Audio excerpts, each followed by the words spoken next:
সকাল ৮টার সময় মধ্যপ্রদেশের মালাজপুর গ্রামের মেয়ে তাপ্তি গুপ্তার ফোন পেয়ে দুপুর ১২টার মধ্যে গাড়ি নিয়ে বেরিয়ে পড়েছেন ভূত আন্বেষী অঘোর গঙ্গোপাধ্যায়। ট্রেন বা প্লেনের টিকিট কাটার চেষ্টাই করেননি। কালিম্পংয়ের সাহেব ভূতের উপহার দেওয়া ভিনটেজ গাড়ি ওয়াইল্ড ক্যাট লম্বা সফরে তুখোড়। ট্যাঙ্ক ভর্তি তেল, ব্যাকপ্যাক ভর্তি কাজের জিনিস আর টিফিন বক্স ভর্তি খাবার রয়েছে সঙ্গে। খড়গপুর, বহরাগড়, কেওনঝড়, ভিলাই, নাগপুর হয়ে মালাজপুরে পৌঁছলেন পরের দিন সন্ধে ৭টায়। ৩১ ঘন্টার সফরের মধ্যে ৪ ঘন্টা হোটেলে ঘুমিয়েছেন। তাপ্তির ফোন পেয়ে কেন মালাজপুরে এলেন অঘোর, সেটা জানার জন্যই গতকালের ফোন আলাপে ফিরতে হয়। ফোনে নিজের পরিচয় দিয়ে তাপ্তি বলেছিল, আঙ্কেল তুমি একবার এখানে আসবে। গলার আওয়াজ শুনে বোঝা যাচ্ছে যে মেয়েটি বাচ্চা। হঠাৎ সে ডাকছে কেন? অবাক হয়েছিলেন অঘোর। ধৈর্য ধরে একের পর এক প্রশ্ন করে পুরো ঘটনা জেনেছেন। তাপ্তির বয়স ১২। সে আধা বাঙালি। মা মল্লিকার বাপের বাড়ি কলকাতায় হলেও শ্বশুর বাড়ি মালাজপুরে। মল্লিকা কোভিডে মারা গেছে। তাপ্তির বাবা অনিল গুপ্তার পেট্রোল পাম্প আছে। ৩তলা হাভেলিতে তাপ্তি ছাড়া থাকে তার যমজ ভাই মোহন আর ওদের নানি। যাবতীয় তথ্য জানিয়ে তাপ্তি বলেছিল, আঙ্কেল মোহনকে ভূতে ধরেছে, তুমি ওকে বাঁচাও। সেটা আমাকে বলছো কেন? অঘোর বলেছিলেন, বাবাকে বলো। বাবাকে বলা যাবে না গো। কেন? সেটা জানার জন্যই তো তোমাকে ভূতের মেলায় ডাকছি। প্লিজ এসো আঙ্কেল। ভূতের মেলা শব্দ দুটি শুনে আগ্রহী হন অঘোর। প্রশ্ন করে তাপ্তির কাছ থেকে জেনে নেন মেলার ইতিহাস। প্রতি বছর মালাজপুরে ৩ সপ্তাহ ধরে যে ভূতের মেলা চলে সেটা ৪০০ বছরের পুরনো। ১৮০০ সালে দেবজি মহারাজ নামে একজন লোক ওই গ্রামে এসেছিলেন। তিনি জাদু বলে মাটিকে বদলে দিতেন গুড়ে, পাথরকে নারকেলে। সেগুলো খাওয়াও যেত। কিছুদিন পরে জাদুবিদ্যার প্রয়োগ করে তিনি ভূতে পাওয়া মানুষদের সুস্থ করতে শুরু করেন এবং সেই কাজ করতে করতে বিখ্যাত হয়ে যান। দেবজি মহারাজের মৃত্যুর পরে তার স্মৃতিতে একটি মন্দিরও তৈরি হয়। সেই মন্দিরের যিনি এখনকার পুরোহিত, তিনি নিজেকে দেওজির বংশধর বলে দাবি করেন। উত্তরাধিকার সূত্রে প্রাপ্ত জাদুবিদ্যার প্রয়োগ করে এখনকার ভূতগ্রস্তদের সুস্থ করেন। তাপ্তি সবশেষে বলল, মেলা এখন চলছে, পুরুতমশাই কাল মোহনের ভূত তাড়াবেন। বাংলায় ভূতে ধরার মতো ঘটনা আকচার ঘটে। এগুলো আদতে মানসিক রোগ। ওঝা, তান্ত্রিক বা পুরুতের কাছে না গিয়ে ডাক্তারের কাছে যাওয়া উচিত। মোহনকে সুস্থ করার নৈতিক দায়িত্ব থেকে তো বটেই, ভূতের মেলা দেখার তাগিদেও মালাজপুর যাওয়া ঠিক করলেন অঘোর। ফোনেই তাপ্তিকে বললেন, কাল সন্ধ্যে ৭টার সময় মালাজপুর পৌঁছবো, ঠিক আছে? মালাজপুরে ঢোকার মুখেই রাস্তার ধারে জোড়া বটগাছ আছে, তার নিচে দাঁড়াবে, আমি ঠিক চলে আসব। ফোন কেটেছিল তাপ্তি। এখন সন্ধ্যে ৭টার সময় জোড়া বটগাছের নিচে দাঁড়িয়ে তাপ্তিকে খুঁজে পাচ্ছেন না অঘোর, কারণ প্রধান সড়ক দিয়ে অসংখ্য লোক মেলায় যাচ্ছে। আঙ্কেল তুমি এসে গেছো?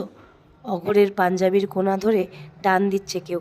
পাশ ফিরে অঘোর দেখলেন যে গোলাপি ফ্রক আর নীল চপ্পল পরা তাপ্তি তার দিকে তাকিয়ে রয়েছে। এক মাথা কোঁকড়ানো চুল, ঠোঁটের কোণে মিষ্টি হাসি। তাপ্তি বলল, তোমার গাড়ি এখানেই থাক, পুরো গাড়ি কেউ নেবে না। ব্যাগ কাঁধে ঝুলিয়ে গাড়ি লক করে তাপ্তির পিছু পিছু হাঁটছেন অঘোর। সরু একটা গলিতে ঢুকে বললেন, পুরো বাড়ি শুনেছিলাম, পুরো গাড়ির কথা তো প্রথম শুনলাম। অঘোরের হাতের করে আঙুল ধরে হাঁটতে হাঁটতে তাপ্তি বলল, ওটাকে হানা গাড়িও বলা যায়। খুক খুক করে হেসে বলল, মেলার সময় এত লোক আসে যে আমরা বড় রাস্তা দিয়ে হাঁটতেই পারি না, এই গলিটা দিয়ে এই স্কুলে যাই। মোহন কোথায়? অঘোর কাজের কথা শুরু করলেন। হাভেলিতেই আছে। আমরা এসে গেছি, বলল তাপ্তি।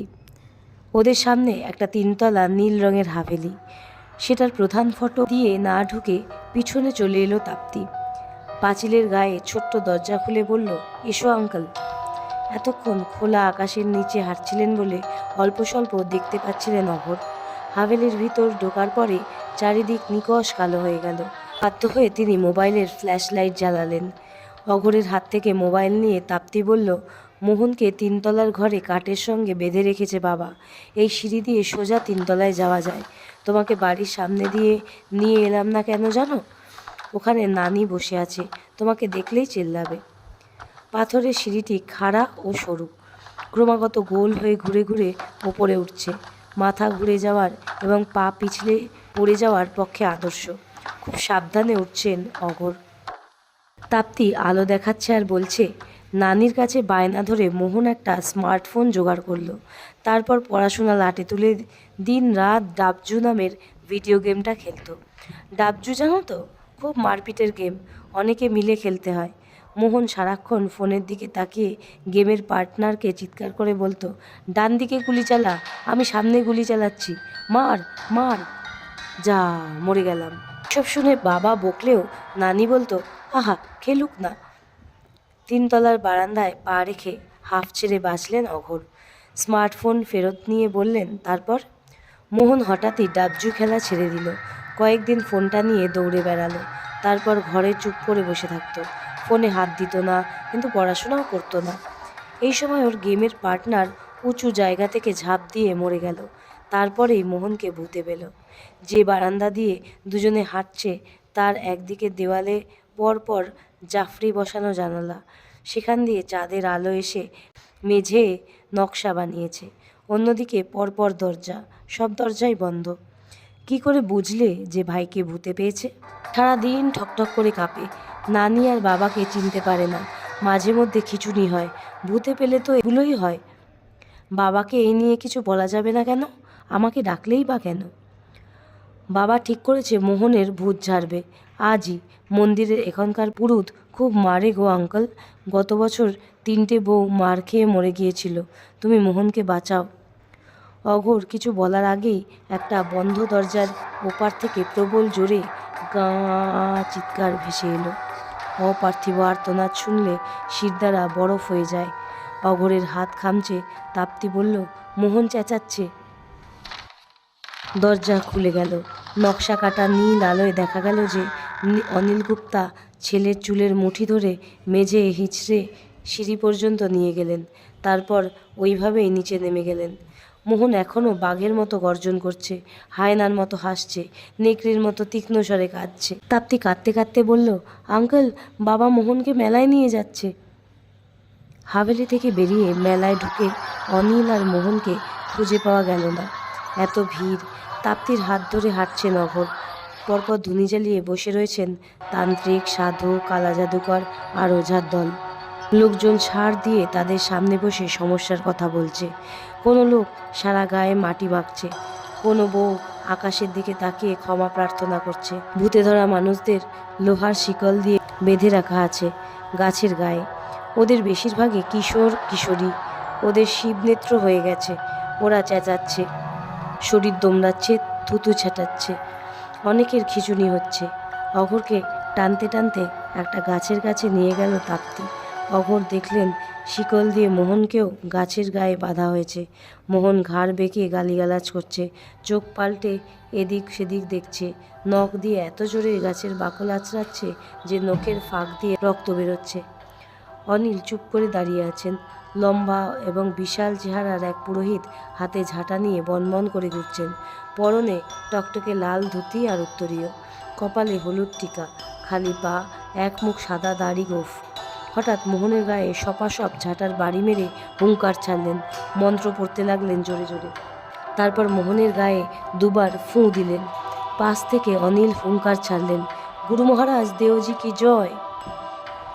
আবার ঝাঁটার বাড়ি, আবার মন্ত্রপাঠ, আবার ফুঁ, আবার হুঙ্কার। মোহন ক্রমশ নেতিয়ে যাচ্ছে, ঠোঁটের কোণ দিয়ে গ্যাজলা গড়াচ্ছে। আবার ঝাঁটার বাড়ি মারার আগেই অঘোর এগিয়ে গেলেন। পুরোহিতের হাত থেকে ঝাঁটা কেড়ে নিয়ে ছুঁড়ে ফেললেন। পাঞ্জাবির পকেট থেকে স্মার্টফোন বের করে মোহনের হাতে দিয়ে বললেন, কার রেসিং গেম খেলে দেখেছো? নতুন ভিডিও গেম পেয়ে শান্ত হয়ে গেছে মোহন।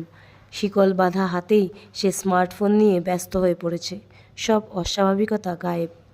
অনিল ছুটে এসে অঘোরকে হিন্দিতে বললেন, কে আপনি? এখানে কি করছেন? মোহনকে যে আপাতত ভালো করে দিলাম সেটা তো দেখতেই পাচ্ছেন। হিন্দিতে বললেন অঘোর। ওর ঘাড়ে কোনো ভূতও চাপেনি। ওর যেটা হয়েছে সেটা হলো ভিডিও গেম খেলতে না পারার ফলে উইথড্রয়াল সিমটম বা প্রত্যাহার উপসর্গ। ডাবজু গেমটা ভারত সরকার নিষিদ্ধ ঘোষণা করেছে কিছুদিন আগে। ঠিকই করেছে, কারণ এই গেমে আসক্ত মানুষ সারাক্ষণ ভার্চুয়াল জগতে থাকে, পড়াশোনা, খাওয়া, ঘুম সব ভুলে যায়। তবে গেমটা হঠাৎ নিষিদ্ধ করার ফল ভালো হয়নি। খেলতে না পেরে মোহন অসুস্থ হয়ে পড়েছে। সেটাকেই আপনারা ভূতে পাওয়া বলে দাগিয়ে দিচ্ছেন। আমি ওকে অন্য একটা ভিডিও গেম খেলতে দিলাম বলে ও একটু সুস্থ হলো, কিন্তু এটাও ঠিক পথ নয়। ওকে এবার সত্যিকারের খেলাধুলায় অংশগ্রহণ করাতে হবে। লুডো, ক্যারাম, ক্রিকেট, ফুটবল এইসব খেলাতে হবে। গেমিং অ্যাডিকশান কাটলেই ও স্বাভাবিক হবে, পড়াশোনাও করবে।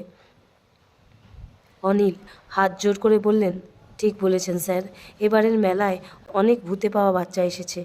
আপনি কারণটা বলে দিলেন বলে ওরা বেঁচে গেল। আরও অনেক বাচ্চা শিকল বাঁধা অবস্থায় কাতরাচ্ছিল। কোনো মা ছেলের কাছে গিয়ে বলছেন, ঠিক আছে এখন অন্য ভিডিও গেম খেল। কোনো বাবা মেয়ের হাতে নিজের স্মার্টফোন তুলে দিচ্ছেন। সবাই আপাতত শান্ত। সেটা দেখে অনিল বললেন, সব বাবা মা মিলে একসঙ্গে বসে বাচ্চাদের গেমিংয়ের নেশা কাটাবো। কিন্তু আপনি কে স্যার? কে আপনাকে এখানে আসতে বলল? পুরোহিত এতক্ষণ চুপ ছিলেন। এবার তিনি হিন্দিতে বললেন, ধুতি পাঞ্জাবি পরা বাঙালি বাবু মনে হচ্ছে তো। মালাজপুরের ভূতের মেলার খবর আপনাকে কে দিল? অঘোর বললেন, আপনাদের দুজনের প্রশ্নের একটাই উত্তর। মোহনের বোন তাপ্তি ফোন করে আমাকে কলকাতা থেকে ডেকে পাঠিয়েছে। কি বললেন? অনিল চিৎকার করে উঠলেন। পুরোহিত বিস্মিত হয়ে অঘোরের দিকে তাকালেন। মোহনও অঘোরকে দেখছে। অঘোর এদিক ওদিক ঘুরে বললেন, মেয়েটা কোথায় যে গেল? চোখের জল মুছে অনিল বললেন, তাপ্তি আর মোহন একসঙ্গে ডাবজু খেলত। গেম নিষিদ্ধ হওয়ার পরে তাপ্তি হাভেলির ছাদ থেকে ঝাঁপ দিয়ে সুইসাইড করেছে। সে প্রায় 1 মাস হয়ে গেল। অঘোর চুপ। তিনি দেখছেন যে ভিড়ের মধ্যে গোলাপি ফ্রক আর নীল চপ্পল পরা একটা মেয়ে ফিকফিক করে হাসছে। মাথা ভর্তি কোঁকড়ানো চুল, ঠোঁটের কোণে মিষ্টি হাসি। অঘোরকে টাটা করে মেয়েটি লোকজনের মধ্যে মিলিয়ে যাচ্ছে।